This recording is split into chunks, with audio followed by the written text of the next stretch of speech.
UFC Unfiltered. Please tell me that's on video. I've never been happier. I'm made for a fucking podcast. That's dangerous. Listen to me, we're out of here.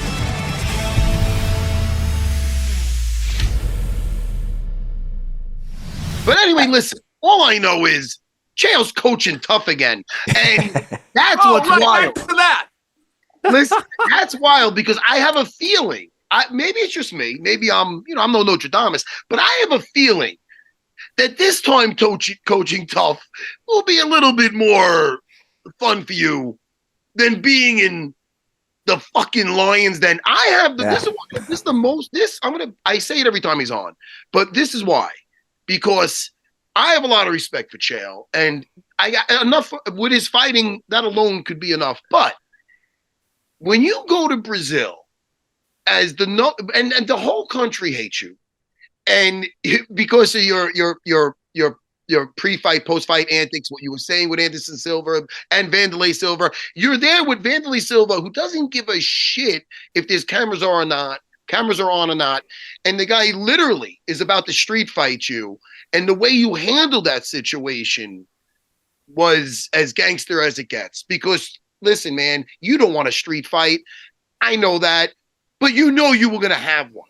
So, hey, man, if it's gonna happen, and you said it right there, I cannot let you get close. You might have touched him first, but fuck that. You handle that perfectly.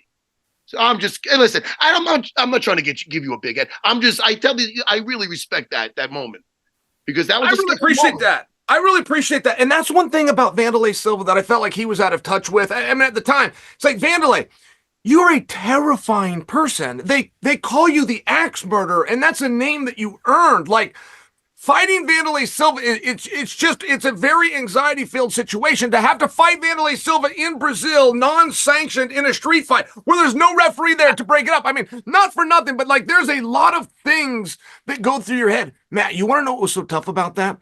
When that all happened, okay, when I get to Brazil, they hate me. I'm with my hot-ass wife. We get off the airplane, and there is a 6-man security detail, and they're right out of the movies, man. They got the sunglasses. They got the jackets on. They're all lined up. They've got the earpieces. They take us out to a bulletproof vehicle where there's 2 other vehicles, and we're in the middle. Like, this is a very well-ran security detail.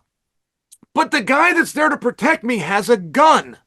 So when this fight breaks out with Vanderlei, his very first reaction is to go for the gun. So when this is over, his name was Rodrigo. We've stayed friends to this day, but Rodrigo didn't know what to do in that situation. He is trained. He has to protect me. That's his job, and he's good. This is how he does it. So he had to go talk with Vanderlei. He had to go in the back and talk with Vanderlei and explain that to him. Vanderlei, I am not going to fight you, but I'm not trained to fight. Here's what I do to protect my client. If you attack him again, and basically let him out. And I was like, wait a minute, hold on, Rodrigo, please, on no circumstance, do not shoot Vanderlei Silva. Yeah. Whatever happens to me or whatever hospital I got to go to, you need to promise me you're not going to shoot Vanderlei. And that was the one part that everybody missed. And I will tell you, it was a pretty serious situation, because he and Vanderlei was calling him a traitor. You know, how could you take this guy's side? He's like, I haven't taken a side. I got a job to do, and I'm letting you know it's to protect him. Don't jump him. And can I just mention, Jimmy, that it wasn't even, it is a street fight. He was getting jumped. One of his buddies was hitting him in the head. So, it was that. Did you guys ever make up? I'm sorry to interrupt you, but did you guys ever have that, like, when the fight's over and years have passed, where you both kind of like, hey, we made some money together and we did it? We never discussed it. We never discussed it that clearly, no. But we have seen each other.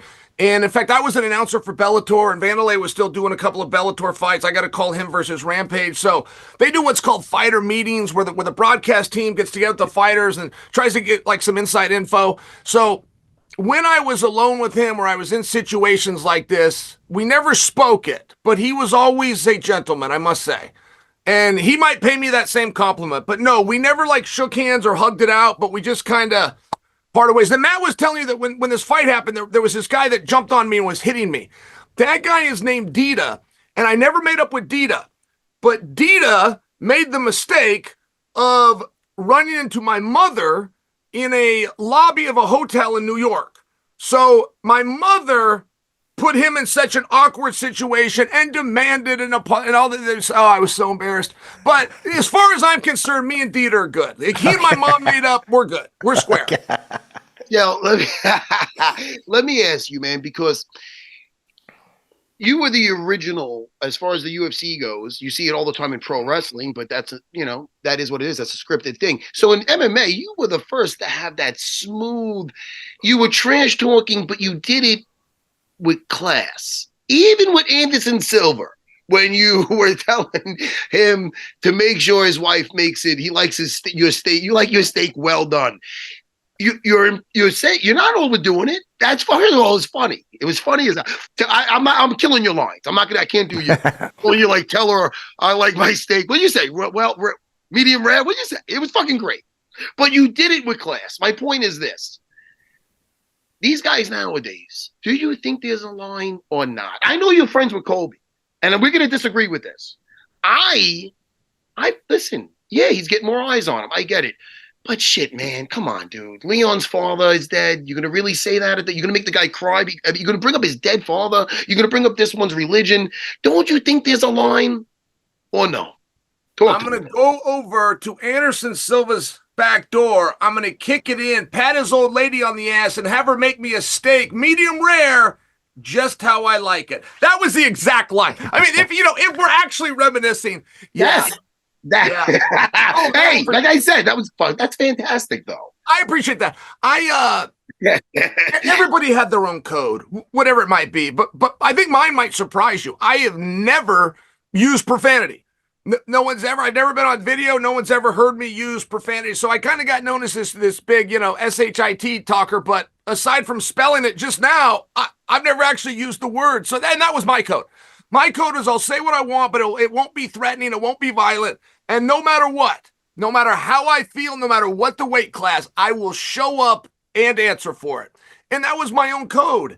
And so when you ask me, like, is there a thing to go too far? Yes, for sure. But one of the reasons I was so impressed with Dana, and Dana's become this cultural leader. I mean, who would have ever thought Dana White would become a cultural leader? But he is. And he's very simple. And Dana's way of dealing with it is to stay out of it because you can't find that line. I mean, whose code would it be? What about the Chael Sonnen code where I don't use violence, I don't threaten you, and I don't use profanity? But other people were saying, it was nationalistic or it was racist or at a minimum it was rude. They might be right. So where is that line? You just can't draw it. You got to let everybody speak for themselves. They show up, they get the fight in the cage, they settle it there, and we move on to the next one. Well, what happens is, like, you're kind of the gold standard of that. You're the guy who did it. And what happens is it's like every generation, whether it's a video being reproduced, every generation loses a little something because they are being copies of the guy who's the gold standard instead of living real life. It's like one of the problems with television. So I think a lot of people want to be you where you were being genuine. So I think that's where guys might go wrong. Whoever those guys are, there's a lot of them. Some of them are right, some of them are wrong. But I think Conor, does a good job with it. He's gone whatever. But I mean, he definitely got people to want to watch him fight. I guess at the end of it, that is the goal, to get people to love you or hate you enough to buy pay-per-views, which puts money in your pocket. You know what I mean? I guess that is the ultimate goal of it. Yeah, to sell your soul. Matto, there's for sure a checks and balances. Like, you had brought up Colby a minute ago, and without you finishing the statement, I think that you were a little bit against Colby. And so I just share with you, like, there's a checks and balances. If a guy does go too far, he's going to lose his placement on the card, which is going to come with a lot of money and esteem and title shots and opportunities. I mean, it's just one of these things to get over with the audience. And it's a really tough thing because at anything in life, if you're not willing to go too far, you'll never go far enough. It's a massive trick in life. If you are not willing to push those lines to whatever it is, and we know it from a sports standpoint and going out there and being extreme, but if you don't, you'll look back and think, man, I should have gone further. I should have done more. It's one of those tough spots, but it's not as though there isn't a built-in mechanism of checks and balance. You mean where you have to? The thing is with the checks and the balances, my thing with Colby is everything you said, Chael. You look at it now, you and Anderson Silva could share a hug. The stuff that he's saying, he's in London. 10 years from now, he's got a family, he's over there. He's going to have to watch his back You can't. I mean, that's the balances. That's what you have to answer for if you talk about a deceased family member, or you talk about somebody's wife. I mean, I don't know. I mean, we want to talk, like, I'm not trying to make everything about taking it to the street, but that you're dealing with psychopaths. I mean, you're dealing with guys that fight in a cage for a living. You say something so hurtful, yeah, so it's like, you say that it's a Jorge Masvidal situation. It's on. Yeah. So I mean, okay, you could go too far, and I hope you make a lot of money, but you might have to answer for some shit. Yeah, I mean, it is what it is, I suppose. Oh, that is true. Yeah, and I think that's happened to Colby to a degree. I know he had the thing with Masvidal. I seem to remember something with Verdum a number of years ago. Yes. Let me tell you something. Let me tell you guys something about Colby. I got the great honor of cornering him in his last fight. But this fight, which one I thought he was like coming back and starting to do well. But as tough as I've always thought Colby was, I didn't know he was this tough. He was hitting this eye, and the flap of skin was hanging over the eyeball. I had grabbed the towel. It was just pouring blood. Like, if you're a cage fighter, you still have a reasonable expectation that you can at least see your opponent.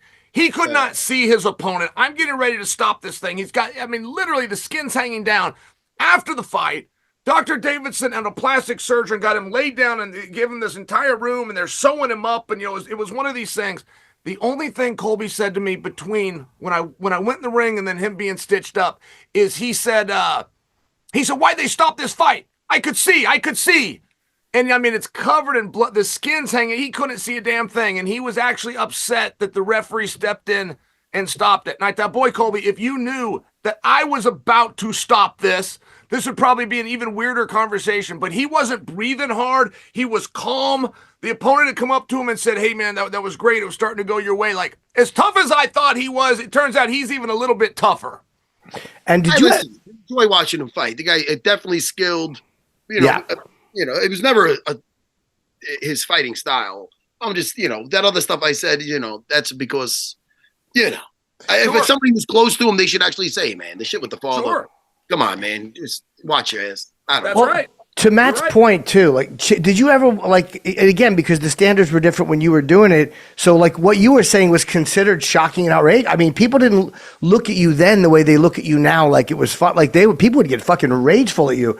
Did you ever say something or have one of those moments where you go like, fuck, like, oh no, I really stepped in it? Like, well, you couldn't show that, but did you ever, when you look back, go like, man, I wish I hadn't, only because I like you got nervous about what the consequences might be, or no? Probably. I don't remember it right offhand, but probably. When I was growing up, comparing myself to Elvis, how arrogant. But when I was growing up, my mother would tell me stories of this guy called Elvis Presley. And she said that he was her favorite and her childhood heartthrob, and her dad wouldn't let her see him or watch him on TV. And she said that this guy named Elvis would gyrate his hips every now and then. Like, he'd sing a whole song and there'd be something real quick with his hips. And it wasn't like a humping. By the way, I guess he would just shift his hips. Yeah. That was a nothing. When I was growing, I couldn't believe it. As my mom's telling me the stories about how outrageous that was, I couldn't believe it. But we had an executive director in Nevada called Keith Kaiser that tried to not license me. He tried to not license me because of the things that I said and what a terrible example I was for kids. He actually said these words. Interesting. I had an entire culinary institution go into the state of Massachusetts for a fight that I had in Boston and try to stop my ability to get a license for the things that I had said. And I do remember looking at it and going, I've never cursed.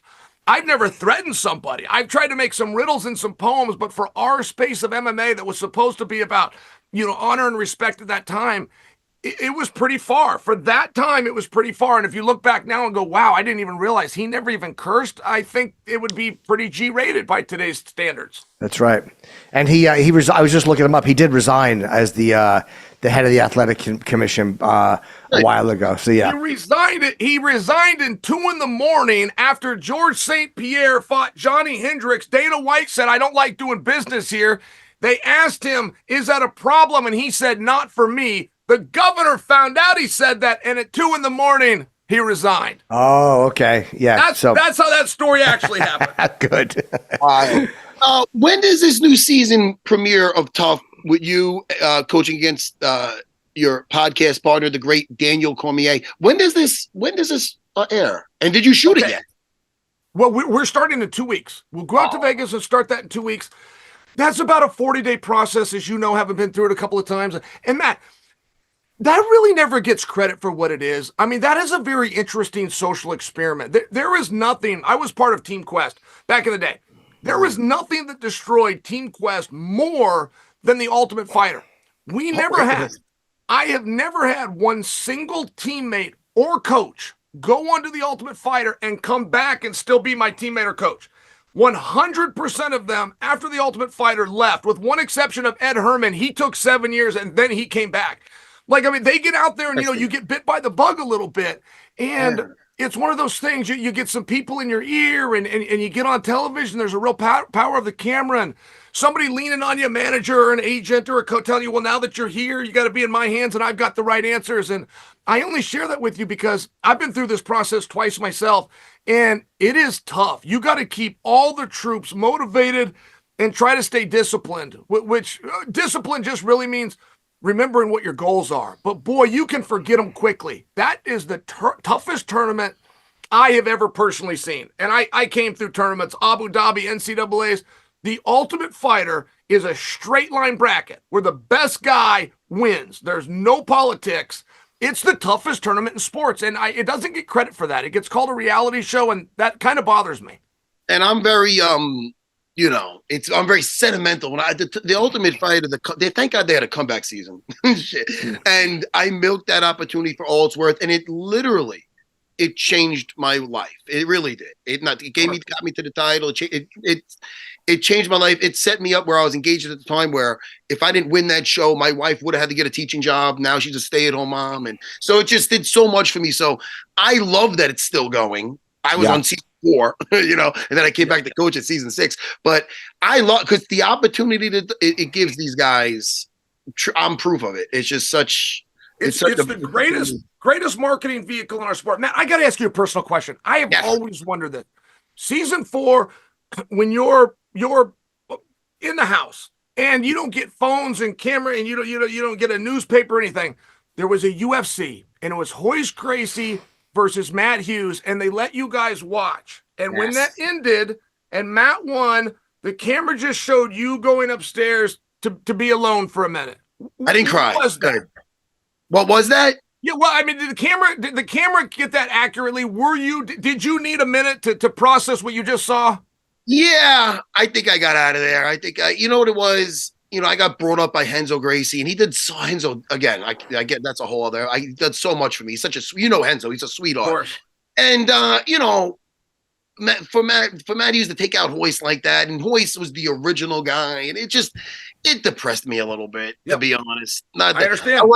I wasn't up there, but I was just like, oh man, I want to be alone. Fuck it. And it was, and not, at the time, when was this? Did Matt Hughes, because I liked him before I disliked him, and now we're good again, but I don't know if I disliked him at the time yet either. I just was like, fuck, that just stinks. You know what I mean? Your big rivalry wasn't there yet. It was in 2005. And I feel like I get it.